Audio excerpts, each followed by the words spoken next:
the Premier League weekend. As we said, the highlight of the first weekend perhaps is Manchester United against Tottenham Hotspur at Old Trafford. Let's hear from the managers then ahead of that game on Sunday. Erik Ten Hag, followed by Ange Postecoglou on his new signing, Timo Werner.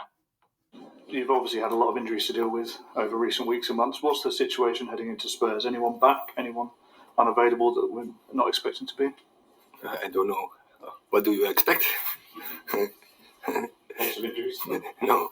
Yeah, we have had a lot of injuries. And to this week in the training, so last couple of days, where Licha Martinez training, Casemiro training, Luke Shaw training. There are players returning, and they are coming in for selection for Sunday. Oh, right, so that's a boost then. And anyone else? Anthony, Eriksen, Anthony. So Eriksen was ill in the week. He will return. Anthony will return. I thought you mentioned longer terms and unexpected, but they will return as well. So Ahmad will return. So we have more choices in this moment in the squad to make to put out a start 11 and to create a bench stronger. One player who obviously is not going to be available is Jadon Sancho. What are your thoughts about him moving to Dortmund? Clearly, that has been an issue that we've asked you about a lot. What do you hope to get out of this loan as far as Manchester United are concerned? Well, I hope he's doing well. So I wish him the best of luck. Is that? And that's it. I hope he's doing well. It will be a success. So. And the other player that people are talking about is Hannibal. Obviously played the other night. Will he go on loan somewhere? Is that what you think now you've got all these players back? No, it's not. They are returning. Yeah? I think you're a step ahead.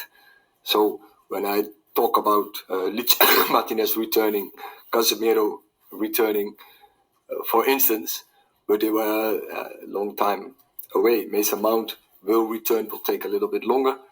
But there are some more. Tyrone Malacia will return as well. Victor Lindelof is also on his way back, but then still takes some weeks, but also takes time to get back into match fitness.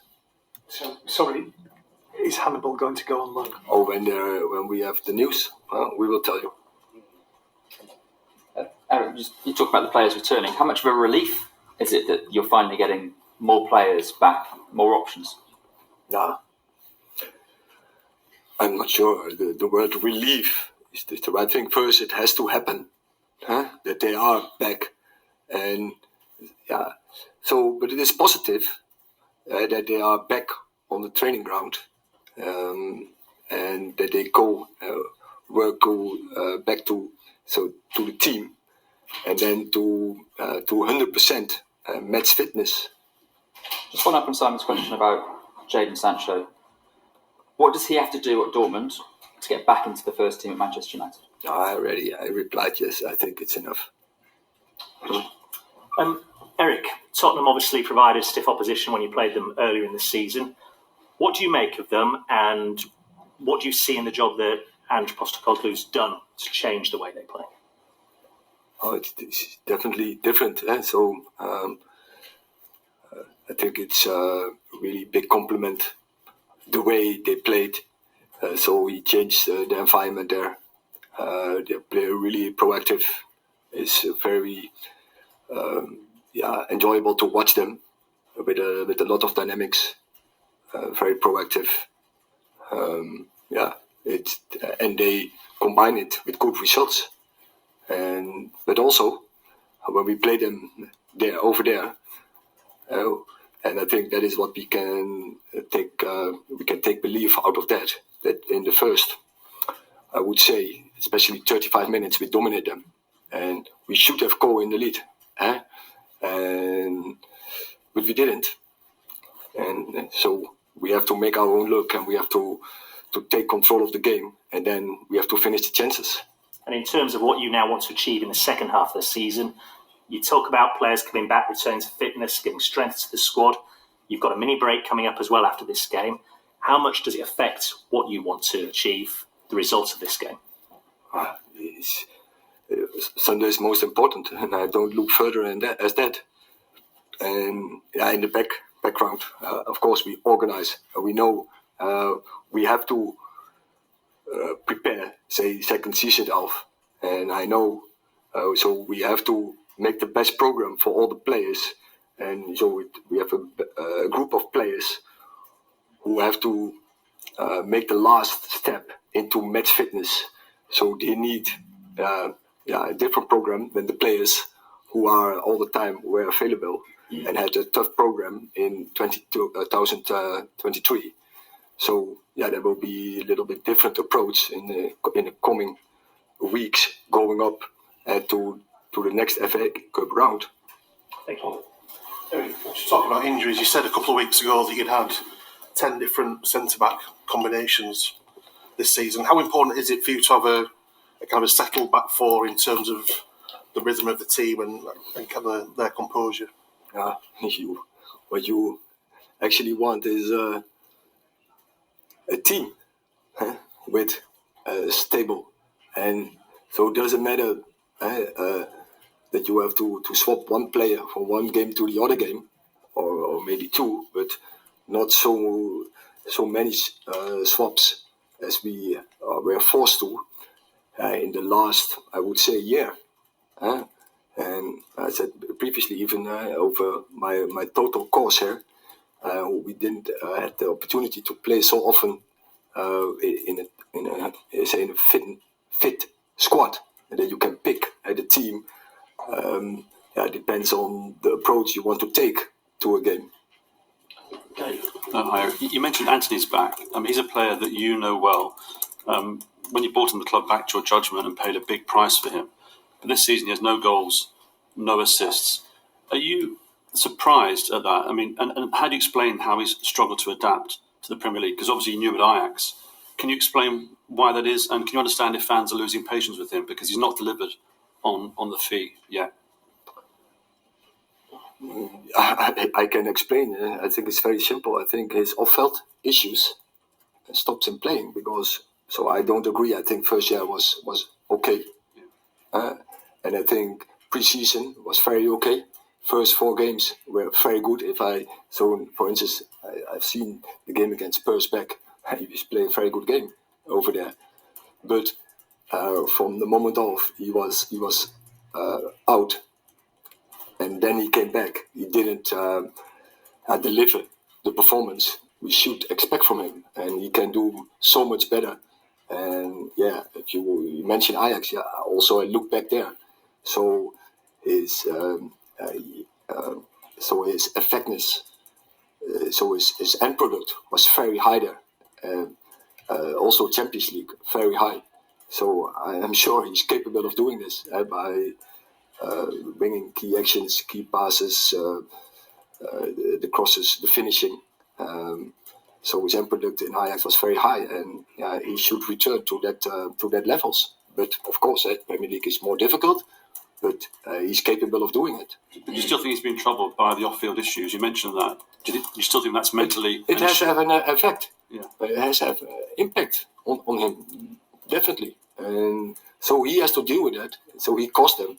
So he has to sort them out. We will give him all the support. But he has to do better.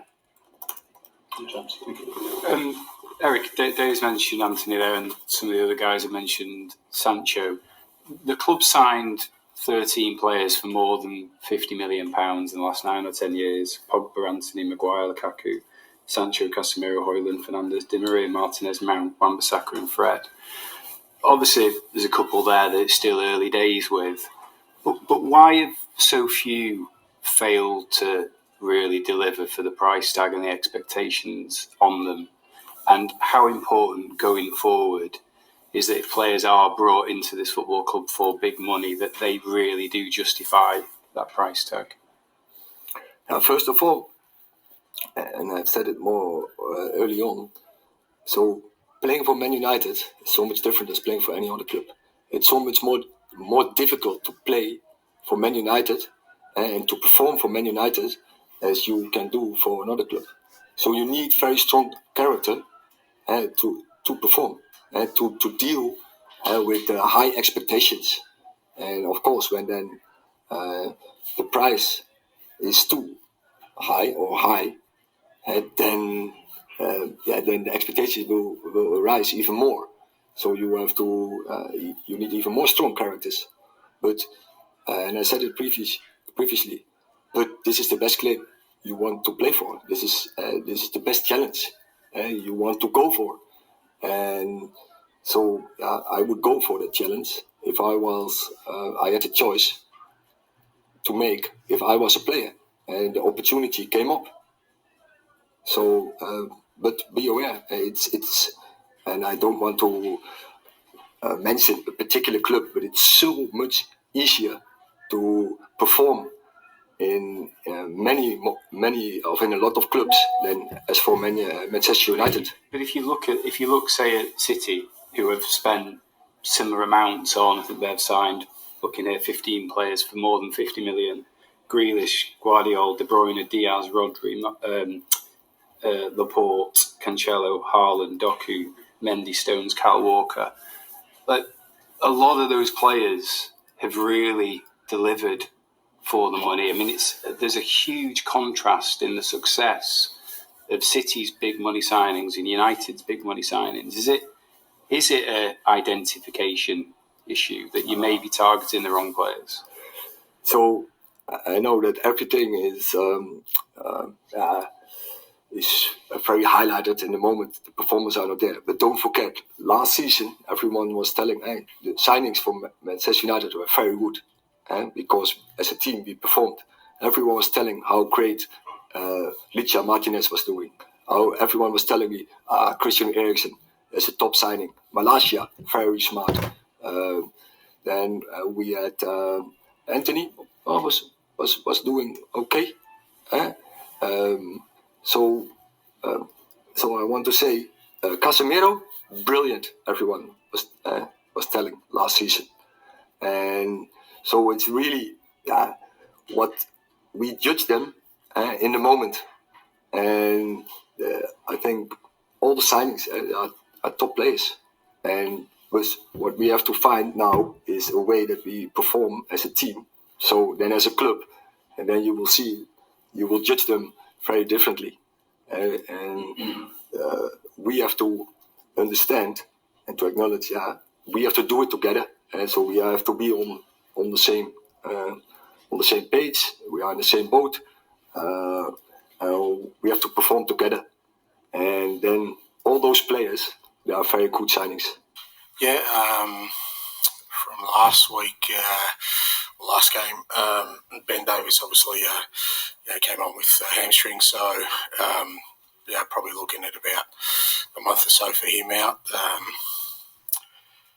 Gio and was also similarly, although it's a bit harder to sort of diagnose where he's at the moment. We're going to sort of send him for further tests Monday to see exactly what the issue is, but he'll miss this weekend. Dane Scarlett's picked up an injury as well at training, so he'll miss out. And that's it really. And then sort of coming back, the only one that sort of joined the main group today has been Romero. And that's it, I think. Everyone else who's injured still training away from the main group. Is Romero close? Well, he's just sort of started training, so fair to say, probably might be a bit quick this weekend. You obviously have made a couple of signings this week, nice and early as you wanted in the window. Radu Dragusin, we've seen the clips, we've seen the sort of stats, but what do you like about him, particularly, as a player, but also as a person? How will he fit into what you're trying to do here? Yeah, look, obviously we knew that sort of that position was a priority position for us going into the January window. We we kind of went through the first half of the year. We let sort of Davis and Sanchez go after the window closed, so we kind of knew that if the right opportunity came in January, that we had to sort of try and bring somebody in, and so we did a fair bit of work on it, and once we got sort of closer to the time where we had to make a decision about which way to go, Johan and his team sort of did a lot of background work on it, and I think he's just a good fit for us from a football perspective. Certainly he has some great attributes as a young player. And after my chats with him, obviously as a person as well, I think he's come here sort of with the right motivations about why he wants to make the next step and why Tottenham's the right club for him. So I think he'll fit in really well with the group we've got here at the moment. There's quite a few of them sort of at a similar age bracket, and part of that process is hopefully we can build a team that sort of grows together, and I'm sure he'll be a good fit for that. We know a lot more about Timo Werner. We've seen a bit more of him in the Premier League. But what do you want to see from him in a Spurs shirt over the next few months? Look, again, I thought it was just a real good opportunity for us. When it was presented to me, before the new year, that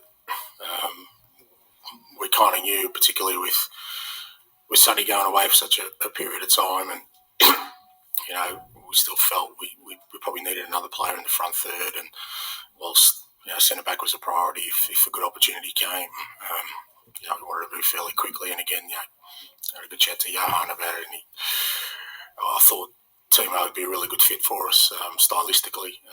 Certainly has the attributes we look for. A player in that space, he can play all three positions, which adds kind of some real depth for us and quality in the front third.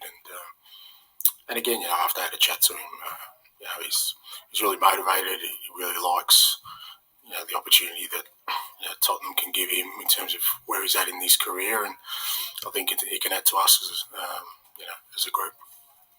Charlie. Hi, Ange. Just staying on Timo, he said you both had a chat before he came, and he spoke about the flexibility that he has in attack. With Son obviously away for the next month or so, do you think it's likely we'll see him playing out on the left, and where do you see him specifically fitting into that attack? No, I think part of the attraction was that he can play sort of left, right. He can play through the middle, and as I said, with Sonny away, obviously, we've still got a fairly extensive injury list, and we've kind of used Deki, Kulusevski, in the wide areas in midfield, and I just think having Timo in gives us that flexibility and opportunity to play him anywhere there, depending on the game. Can change it during the game, so that was part of the appeal, that I think he's equally comfortable in all those areas. Tim, before we talk about the new signing for Spurs, Timo Werner, there's two of them actually, which we'll talk about in a moment, but this match, we talked about the swing before with Burnley and Luton, how important that was. For Manchester United, the gap's 8 points to Tottenham. Lose and it's 11. That becomes a long way back, doesn't it, at this stage even? Absolutely, I'd say too many. It's really important for Tottenham to win, to chase that top four spot as well. They will go with a lot of encouragement, a lot of confidence, because they always do under this new manager. And Postecoglou sets his team out to play one way, and he doesn't veer off of that game plan, no matter who they play. It can be Man City, as we've seen, or Liverpool, or Arsenal. Who do you think will win the match between Manchester United and Tottenham tomorrow? Feel free to leave your score prediction and your lineup. I think Manchester United will win that match 2-1 or 3-1. If you look at the first leg in Tottenham home, in the first 15 minutes, I wish Manchester United scored. They would have won that match comfortable, but he ended up missing all the chances. Tottenham end up winning the match. So leave your prediction and your lineup prediction in the comment section below. See you in my next video. Please do subscribe to the channel, like, share. See you in my next video. Bye for now.